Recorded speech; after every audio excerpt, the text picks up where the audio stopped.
It's Thursday. Y'all know what time that is. Time for some Q&A, and I have some great questions coming in from you. Keep them coming. I'm sifting through all of them. I love them. We've got some on business, some on personal, some on relationships, some on training, on athlete performance. If it's on your mind, I want to know what it is. Keep firing the questions away. I'm going after 2 questions today. First question is more of a business question. This is the owner of Cool Body Personal Training. Cool Body Training. It's located in Del Mar, California, and it's about creating culture within your business. And the question is, Todd, you've created such a close community and culture with your TD brand and at Fitness Quest 10. The camaraderie that such culture brings is what I would like to bring into my business. My studio offers by appointment-only private sessions, so the opportunity for clients to engage with each other is limited.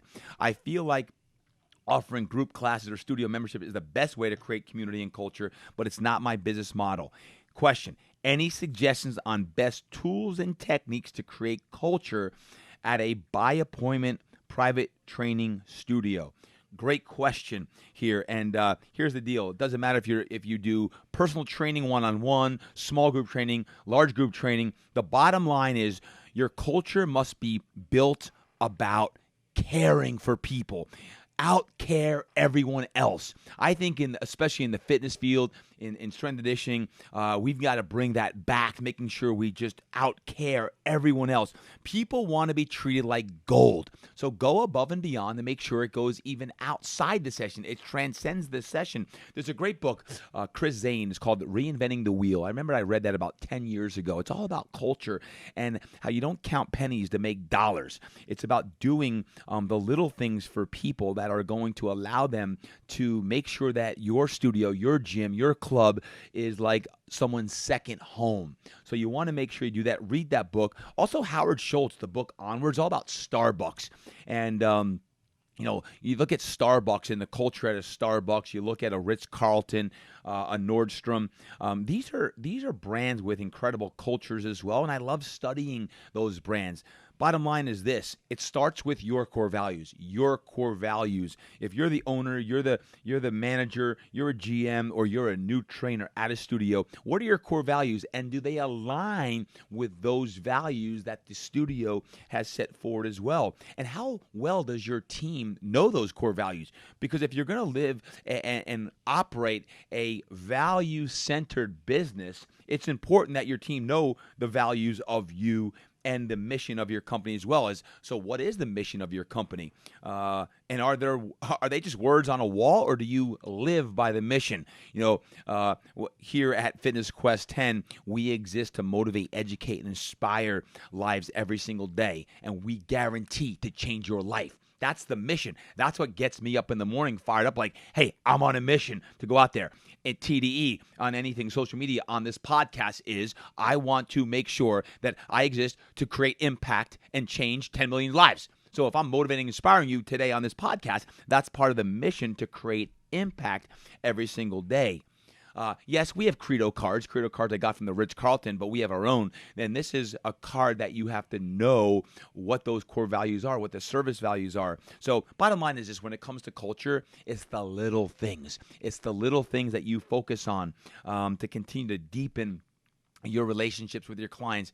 And how well do you communicate with your clients, your employees, your teammates, your tribe on that stuff? So bottom line is this: when it comes to your culture, make sure even the granular things that your clients and members, you're continually introducing one to someone else. Make sure your trainers are doing this as well. Maybe you're going to have like a coffee and connect with your general manager, so it's a sit down time with you or your GM and any clients or members who want to come in and tell you what you're doing well, and maybe some things that you're not doing well. Like years ago, I hated to hear what wasn't going well in the business. I still don't love hearing what's not going well, but the bottom line is if you're going to become better, you have to understand where you can improve. So if you can listen, and a lot of times people don't like to talk about what's not right, so you have to listen again with your eyes and read their body language of how can you get better, because you're making people feel important all the time. And then reminder, Ken Blanchard talks about this in the 1 Minute Entrepreneur.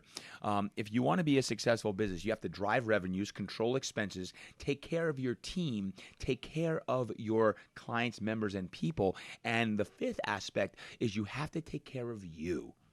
So if you want a great culture, if you stink, your culture is going to stink, your business is going to stink. So I want you at your absolute best. I want your team at your absolute best, and that takes leadership. That takes diving into them. How do you dive into your culture, your actual members and clients? How are you celebrating their success? If I was to look at your Facebook for your business, if I was to look at your Instagram, are you always just celebrating yourself, or are there other people, your members and clients, that you're celebrating as well? And if you're doing that, then you're well on your way to creating a great culture. It takes work, it takes effort, there's ebbs and flows, but continually to dive into your culture and great things will happen. Love the question. Thanks so much. Second question today, Chauncey Sage. Chauncey, thanks so much for your question on this. How do you integrate your faith with your team, your business, and in a secular industry in a way that's encouraging and not judgmental or threatening? Great question, Chauncey. Not easy. It's not easy, but here's what I have done, especially over the last 5 years. I just am myself, and I don't try to impress anyone else other than myself. There's going to be people who are attracted to me because of who I am and the faith that I am, and there's people that aren't. And just because I'm of certain faith, I'm a Christian man, doesn't mean that, you have to be Christian on that. It just, I'm being very real, genuine, authentic when I share my beliefs. And I believe as spiritual beings, all of us are spiritual beings, regardless of your belief system, is that when it comes to my team, they know who I am. And I don't think you always have to go out and, be a thumper and talk about God. I think what I want people to do is know that I'm a man of God because of the way I live my life. And if you ask me about it, I'm going to tell you I'm a man of faith. I believe in Jesus. God and having a divine purpose is what drives me on that. But I'd want someone to know that I'm different by how my actions are and how I live every single day on that. So when it comes to faith, I think it's just more of getting the confidence in your own skin of who you are. As I deepen my own faith and spend more time in faith, I realize how important it is just to be yourself.